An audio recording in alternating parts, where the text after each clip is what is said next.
Oui, entre autres, mais la première des choses, c'est qu'on n'avait pas la glace à Bordeaux avant le 18 août, donc le fait de partir justement au Québec, c'était une très bonne chose, déjà pour retoucher la glace, et puis surtout, effectivement, pour faire de la cohésion au sein de l'équipe, et je crois que voilà, ça a été un succès, parce que l'équipe est rentrée au bout de 9 jours, tout de suite on a senti que les joueurs étaient soudés, ils se connaissaient, puisqu'on a intégré 9 nouveaux joueurs cette année, c'était important.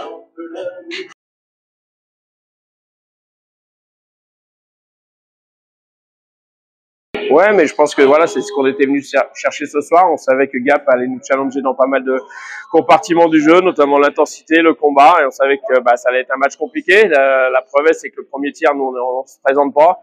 Gap impose vraiment son jeu et nous met vraiment sous pression. Il a fallu élever un petit peu la voix à la fin du premier tir pour qu'on voit un autre visage des boxeurs. Je pense qu'on est mieux rentré dans le deuxième tir. Après voilà, on savait que ça allait rien lâcher en face. On est en phase de préparation, comme on vient de le dire, donc c'est bien de jouer de ces oppositions-là qui nous mettent dans la réalité, je dirais, du championnat futur.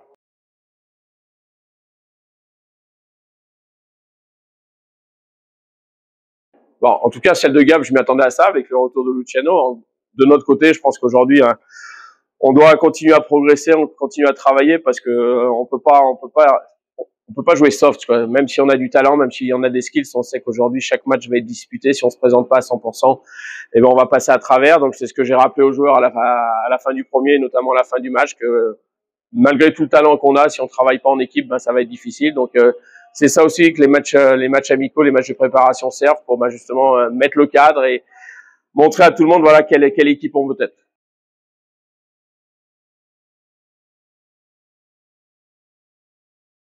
On a manqué dans les batailles, surtout au début, sur les courses au palais, sur les batailles dans les coins et devant la cage, et puis d'efficacité surtout. Je pense qu'on a eu beaucoup de chance de scorer, et malheureusement, on n'a pas trouvé le chemin des filets. Mais voilà, c'était un match serré avec de l'engagement, et je pense que c'est une bonne chose justement pour se préparer et se mettre dans ces conditions. Quant à Quentin, oui, on connaît tous ses qualités de vitesse, d'explosivité, et c'est sûr que on sait que ce genre de joueur est capable sur quelques mètres de faire la différence et d'attaquer la cage. Il n'a pas été en réussite ce soir, mais voilà, il travaille en tout cas. Il travaille pour essayer de trouver cet équilibre et cette efficacité à la cage.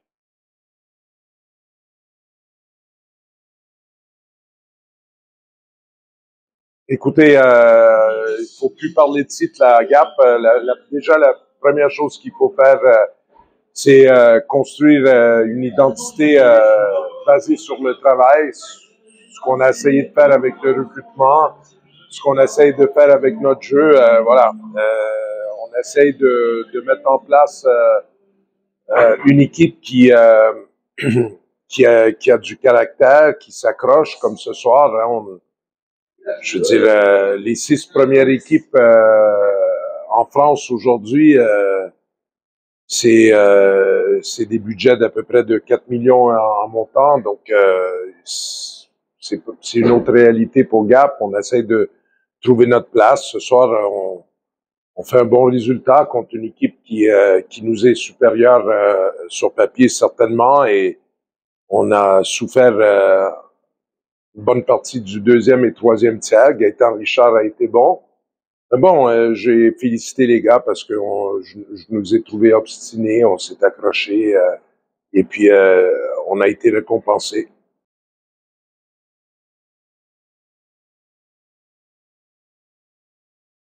On n'avait pas le choix. On n'avait pas le choix. Après tous les changements qui ont été effectués la saison passée, en amenant des joueurs pour venir aider, en changeant 2 fois en cours de route un entraîneur, et que ça n'a rien changé, le positif de tous ces changements qui ont été tentés dans la deuxième moitié de saison, ça nous a clairement indiqué qu'il fallait reconstruire de zéro, ou presque de zéro. Et justement, cette reconstruction, elle est passée par vous, par vos contacts. Comment ça s'est fait, le choix des joueurs? On a vu des gars travailleurs, on a vu un peu plus de gabarit peut-être aussi dans l'équipe. Si quelqu'un me dit je vais te donner le budget qui va être entre 8 et 10 sur 12, je vais pas essayer de faire dans la dentelle. Hein. On va faire des choses simples. On va essayer déjà avec l'état d'esprit qu'il y avait la saison passée. Je pensais qu'il y avait moyen d'amener des leaders, des bonnes personnes, des travailleurs.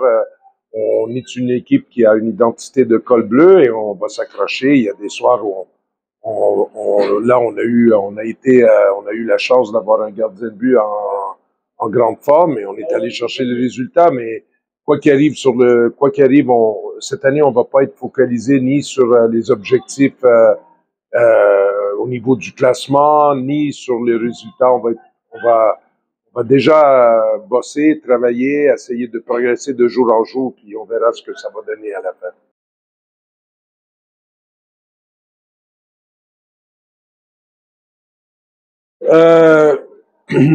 Je sais pas. Je pense pas à ça. Je pense que, voilà, aujourd'hui, j'ai été surpris parce que c'est la 3e semaine d'une préparation de 5 et c'était la semaine où on a le plus, ça a été la semaine la plus dure pour les joueurs. On n'a pas eu de journée de congé de la semaine. On s'est entraîné 2 fois par jour toute la semaine. Honnêtement, je pensais pas qu'on allait avoir l'énergie qu'on a montrée aujourd'hui. Donc, c'est déjà positif. On pense à aujourd'hui. Là, on pense demain. On va faire un peu de vidéo demain matin sur les séquences. On a été un peu en difficulté en zone défensive et quelques pertes de palais. On leur a donné le palais trop facilement au deuxième. Donc, on va regarder ces 2 petites choses-là. Et puis, on va bouger un peu les jambes demain matin, puis on va se préparer pour le match contre Nice dimanche. Et jour après jour, on va aller de l'avant.